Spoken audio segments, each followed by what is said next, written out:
Physical Chemistry, Chapter 4, we're beginning Section 5 now. We're going to talk about thermodynamic relations for a system in equilibrium. For one, since du, the internal energy, is equal to dq plus dw, heat plus work, then we also know that du is equal to TdS minus PdV. 2, we defined enthalpy as U plus PV. 3, we defined the Helmholtz free energy as U minus Ts. 4, we defined Gibbs free energy as H minus Ts. 5, we have the heat capacity constant volume is the derivative of internal energy with respect to temperature holding volume constant. 6, we defined the heat capacity constant pressure as the derivative of enthalpy with respect to temperature holding pressure constant. In fact, for any process X, we can say that the heat capacity of process X is just the differential of the reversible heat for that process divided by the differential of temperature for that process. Also, the differential of heat for that process is equal to temperature times the differential of entropy for process X, just multiplying the, right. And then also we know that delta S is equal to Q reversible over T.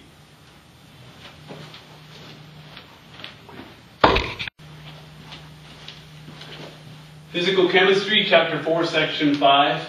So then we also know that the heat capacity at constant V is equal to temperature times the derivative of entropy with respect to temperature holding volume constant, or that the heat capacity at constant pressure is equal to the temperature times the derivative of entropy with respect to temperature holding pressure constant. Now we're going to talk about the Gibbs equations, which are very important thermodynamics equations. They only apply when you're in a reversible process, like an equilibrium though. Now our first equation then is that the differential of internal energy, U, is equal to temperature times the differential of entropy minus pressure times the differential of volume. Now we also know that H equals U plus PV, A equals U minus TS, and G equals H minus TS, which then breaks down to U plus PV minus TS. We're going to write those as differential, though. But remember then, like TDS, or the differential of TS would be TDS and SDT. So that's where all this comes from. So we have DH is equal to DU plus PdV plus VdP. Then the differential of the Helmholtz free energy is DU minus TDS minus SDT. And then the differential of Gibbs free energy is equal to DU plus PdV plus VdP minus TDS minus SDT. Now what we want to do is get rid of the internal energy term, the du term in all of those. So we're going to take equation 1 and substitute it into all of these. And then we're going to simplify. So for the differential of the enthalpy, we have TdS minus PdV plus PdV plus VdP. You notice these two cancel out, so we're left with just TdS plus VdP. Same with the Helmholtz free energy. We'll have TdS minus PdV plus TdS, which will cancel out, minus SDT. So that simplifies to just minus PdV minus SDT. And then likewise with the Gibbs free energy. We have TdS minus PdV plus PdV, which is going to cancel out, plus VdP minus TdS, which is going to cancel out, minus SDT. And that simplifies to just VdP minus SDT.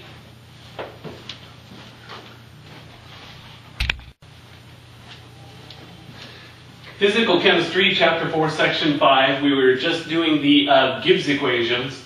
We showed then that U is a function of entropy and volume, enthalpy is a function of entropy and pressure, Helmholtz free energy is a function of temperature and volume, and Gibbs free energy is a function of temperature and pressure. Now in order to memorize that in those equations, we have something called the thermodynamic square. Mine's invisible, so I'm going to make it visible right now. I highly recommend you practice doing this. It's a good mnemonic. So first you draw a square, like this.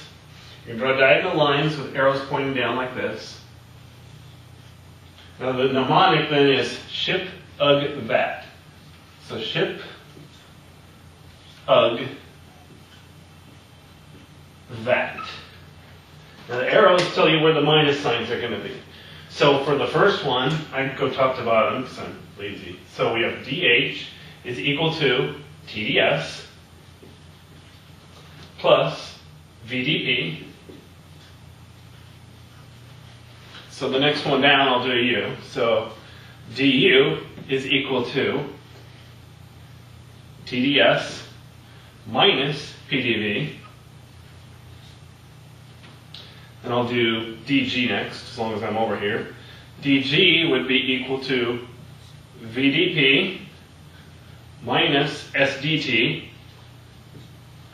And then I'll finish up with dA equals minus PdV minus SDT.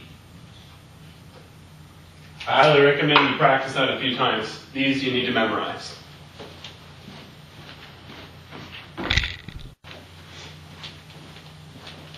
Physical Chemistry, Chapter 4, Section 5. We're talking more about the Gibbs equations. We have 4 Gibbs equations. dH is equal to TdS plus PdV. du is equal to TdS minus PdV. dA is equal to minus PdV minus SDT. And dg equals VdP minus SDT.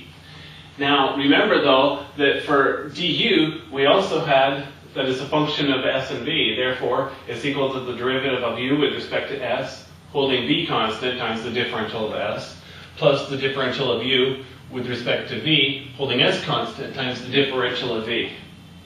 So, notice that this s, or ds, matches that ds. This dv matches this dv. So this must match that, and this must match that. So for those two equations, we can say that temperature can also be written as the derivative of internal energy with respect to entropy when you hold volume constant, and that the negative of pressure can be written as the differential of u with respect to volume holding entropy constant. Now I'm not going to do all the math for you, but for these other 4 then, or the other 3 then, we can get the temperature is the derivative of enthalpy with respect to entropy holding pressure constant. The volume is also the derivative of enthalpy with respect to pressure holding entropy constant. The volume can also be written as the derivative of Gibbs free energy with respect to pressure holding temperature constant. The minus of entropy can be written as the derivative of Gibbs free energy with respect to temperature holding volume constant. The minus pressure can also be written as the derivative of Helmholtz free energy with respect to volume holding temperature constant. Or the minus of entropy can be written as the derivative of Helmholtz free energy with respect to temperature holding volume constant. Now remember, a couple chapters ago I mentioned that thermodynamics cannot give us a way to find absolute entropy, only changes in entropy. Something I want you to think about, I'm not going to give you the answer right now. Is this or is this not a way to find absolute entropy?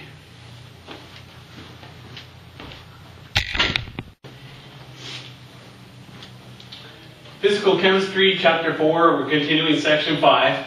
We came up with the Gibbs equations. Those are dH equals TdS plus PdV, du equals TdS minus PdV, dA equals minus PdV minus SDT, and dg equals VdP minus SDT. Now, we also showed last slide how we can derive some other equations from these. Now we're going to do some more. For example, let's say the first one, set it equal to 0, meaning constant enthalpy. Then what you have is that the derivative of entropy with respect to pressure, constant enthalpy, is equal to minus volume over temperature. Doing the same thing, setting u constant, we get the derivative of entropy with respect to volume is just pressure over temperature. Or if you set the Gibbs free energy constant, then you get the derivative of pressure with respect to temperature is equal to entropy over volume. And likewise, if you set the Helmholtz free energy equal to a constant, or equal to 0, equal to constant, the derivative would be 0. Then we have the derivative of volume with respect to temperature at constant Helmholtz free energy is equal to minus entropy over pressure. Now those are good theoretical quantities, but some really can't be measured. What we have are some quantities that can actually be measured quite easily. For example, the heat capacity at constant pressure. But keep in mind, it is a function of temperature and pressure. So if you're going to be doing an equation, you might actually have an equation for this. So likewise, we talked about alpha before. It's a function of temperature and pressure. And remember, we defined it as 1 over volume times the derivative of volume with respect to temperature at constant pressure. This 1 over volume, remember, makes it an intensive quantity. Likewise, we have kappa, which is a function of temperature and pressure. And we define that as minus 1 over volume times the derivative of volume with respect to pressure, holding temperature constant. The minus sign here is because this is going to be minus, so kappa is going to end up being a positive value. Now we know that for any substance, volume is a temperature, both temperature and pressure. For example, we define an ideal gas as one that obeys PV equals nRT. So putting that into these and simplifying, we end up as alpha is just 1 over T for an ideal gas, and kappa is just 1 over P for an ideal gas.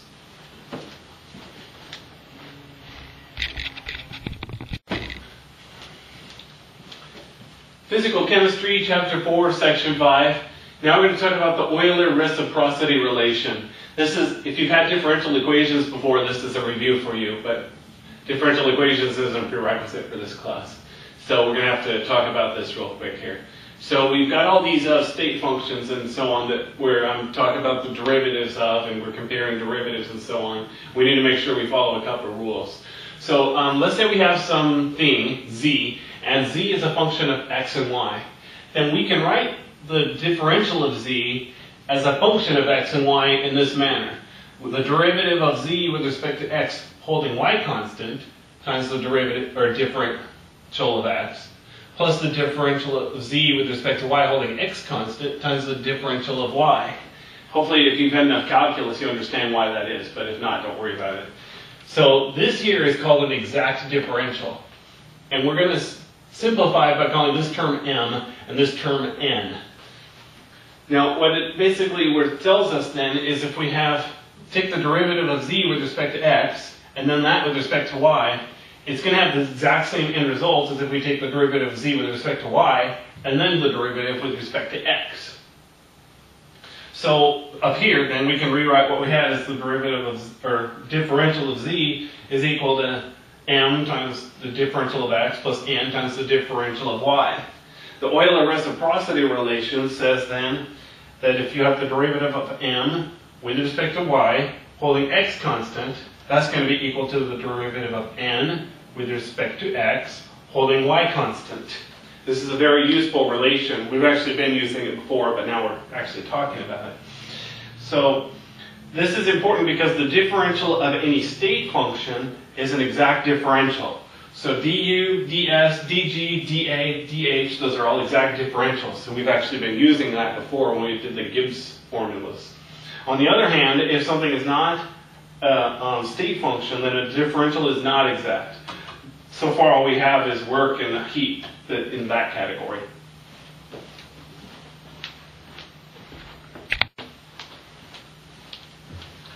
Physical Chemistry, Chapter 4, Section 5. We're going to talk some more about the Gibbs equations and how we're going to use the Euler Reciprocity Relation. So remember, du is equal to TdS minus PdV. So using the Euler Reciprocity Relation, then we get the derivative of temperature with respect to volume at constant entropy is equal to minus the derivative of pressure with respect to entropy at constant volume.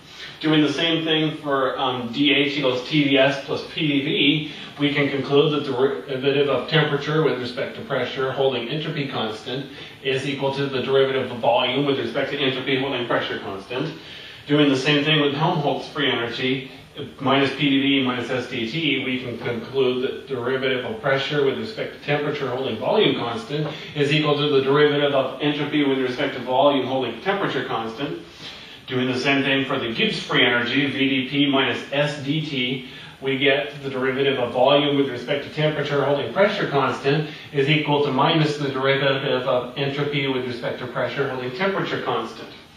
But what we want is, how do we know exactly how does U, H, S, and G depend on temperature, pressure, and volume? We're going to skip the Helmholtz free energy because it's not as useful. There aren't really that many constant volume processes. Real processes are often done at constant pressure.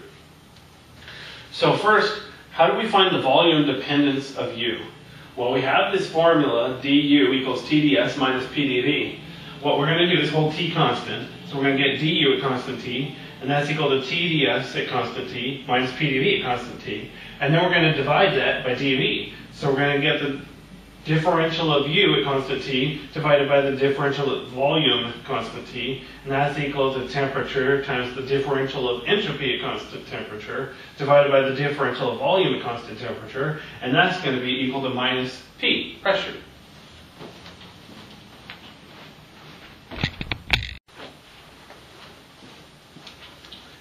Physical Chemistry, Chapter 4, continuing Section 5. Really long section, we're only like halfway through it already. But anyway, so then from what we had before, we wrote the derivative of internal energy with respect to volume at constant temperature is equal to temperature times the derivative of entropy with respect to volume holding temperature constant minus pressure. Now we know the Maxwell relation, the Maxwell equation says the derivative of entropy with respect to volume at constant temperature is equal to the derivative of pressure with respect to temperature constant volume. If you do the math, you can also show that's also equal to alpha over kappa. So what we're going to do is substitute those in. So the derivative of U with respect to volume at constant temperature is equal to temperature times the derivative of pressure with respect to temperature holding volume constant minus P. That's actually kind of an unnecessary intermediate step, because what we really wanted was to put in alpha over kappa instead. So we have the derivative of internal energy with respect to volume holding temperature constant is equal to alpha times temperature divided by kappa minus pressure. Now that's true for any substance. But we know for a perfect gas that alpha is 1 over temperature and kappa is 1 over pressure. Substituting those in then, we get the derivative of internal energy with respect to volume at constant temperature is equal to 1 over T times T, all that divided by 1 over P minus P, all that simplifies to 0. So the derivative of internal energy with respect to volume holding temperature constant is 0 for a perfect gas. Now, let's talk about the temperature dependence of U. There's not much to say. We already said that the heat capacity constant volume is just the derivative of internal energy with respect to temperature at constant volume. The same thing we already talked about, the temperature dependence of enthalpy. We already said the heat capacity at constant pressure is the derivative of enthalpy with respect to temperature holding pressure constant.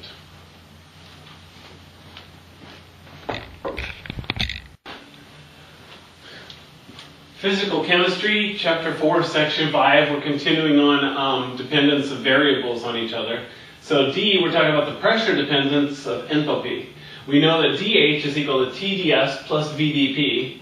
If we put that at constant temperature, we can still write that as dH at constant temperature equals TdS at constant temperature plus VdP at constant temperature. We're going to divide everything by the differential of P. So we get the differential of enthalpy with respect to pressure, holding temperature constant, is equal to temperature times the derivative of entropy with respect to pressure, holding temperature constant, plus V. Now remember the Maxwell relations tell us that derivative of S with respect to pressure at constant temperature has to be equal to minus the derivative of volume with respect to temperature, holding pressure constant. So that gives us that the derivative of enthalpy with respect to pressure holding temperature constant is equal to minus T times the derivative of volume with respect to temperature holding pressure constant plus V. Now remember we defined alpha as 1 over V times the derivative of volume with respect to temperature holding pressure constant. Solving for this part, because that's what we have over here, then that's going to be equal to alpha V. So we can substitute that in and just get the derivative of enthalpy with respect to pressure holding temperature constant is equal to minus alpha times volume times temperature plus the volume. Likewise, let's go to E. We're going to find the temperature dependence of entropy. Well, we know that entropy is the derivative of entropy with respect to temperature holding pressure constant is just the heat capacity at constant pressure divided by temperature. Or we could solve for because Cp is equal to TdS with respect to T holding pressure constant. Now we know that Cp is greater than 0 and temperature has to be greater than 0 because all this has to be done at absolute temperature scale, not degrees. So about all we can say about that is that the derivative of entropy with respect to temperature holding pressure constant has to be greater than 0.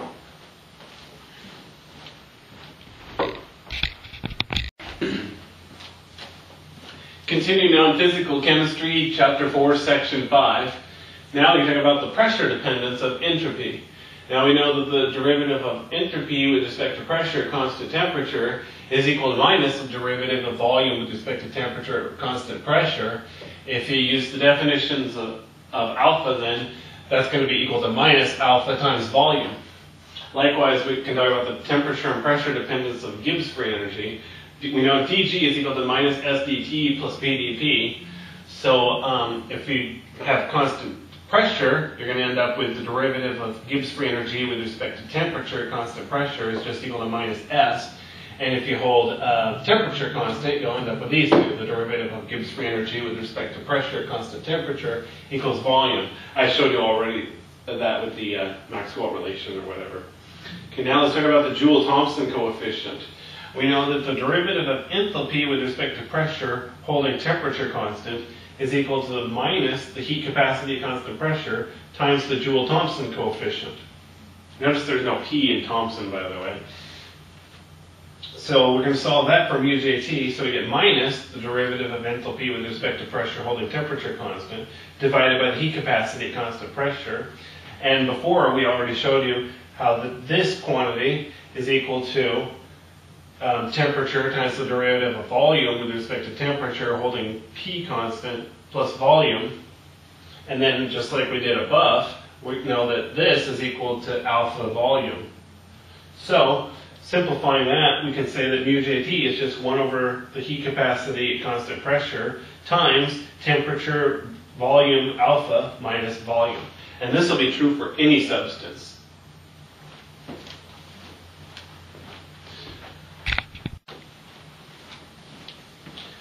Continuing on, Chapter 4, Section 5. Now, what happens if we take Cp minus Cv, the heat capacity at constant pressure minus the heat capacity at constant volume? Well, we know the heat capacity at constant pressure is equal to the internal energy with respect to volume at constant temperature. This is also called internal pressure, remember, plus pressure.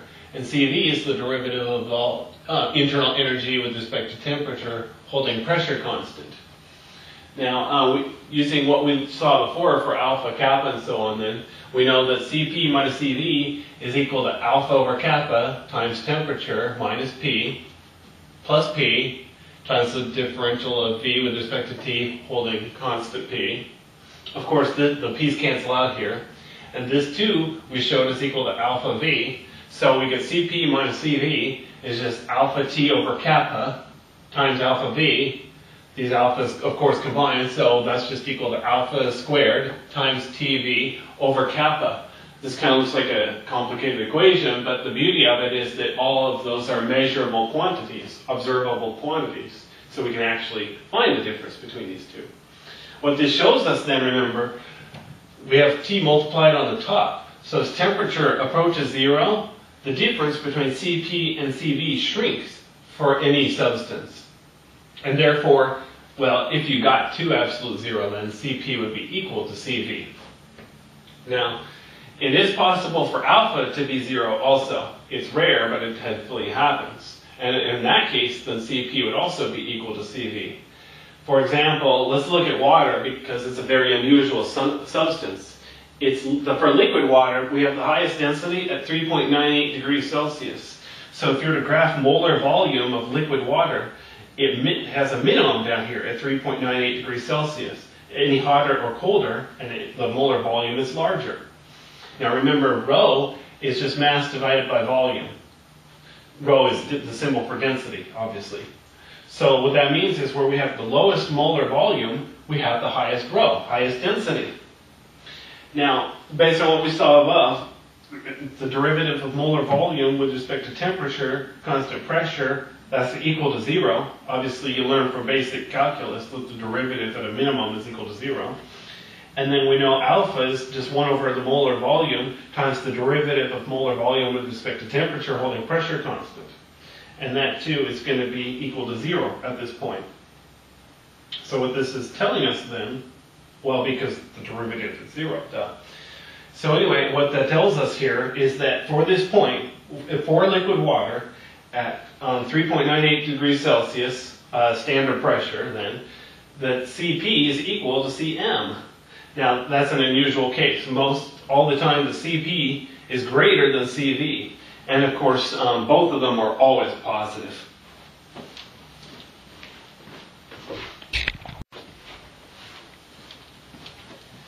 Okay, continue on physical chemistry, chapter 4, finally finishing up section 5, nice long section. Just a little bit about water. We showed that water has a density maximum or molar volume minimum at a temperature in this liquid phase, 3.98 degrees Celsius. That is actually why water freezes on top of its liquid. Most materials, if you'll notice, when you freeze them, the solid is at the bottom, not the top of the liquid. Now remember, we defined ideal gas a long time ago as one that obeys the equation of state PV equals nRT. We defined a perfect gas as one that obeys the equation of state PV equals nRT, but also the derivative of internal energy with respect to volume holding temperature constant is equal to 0. Now we know for an ideal gas that the derivative of pressure with respect to volume holding the derivative of pressure with respect to temperature holding volume constant is just nR over volume. Now the derivative of internal energy U with respect to V holding T constant is also equal to temperature times the derivative of pressure with respect to temperature constant, with respect to temperature holding volume constant minus P. Substituting that in, we just get T equals nR over V. Using PV equals nRT again, that simplifies to P. We subtract and we get 0. So what we know then is that the derivative of internal energy with respect to volume holding temperature constant is equal to 0 for an ideal gas. Therefore, we know that ideal gases are also perfect gases.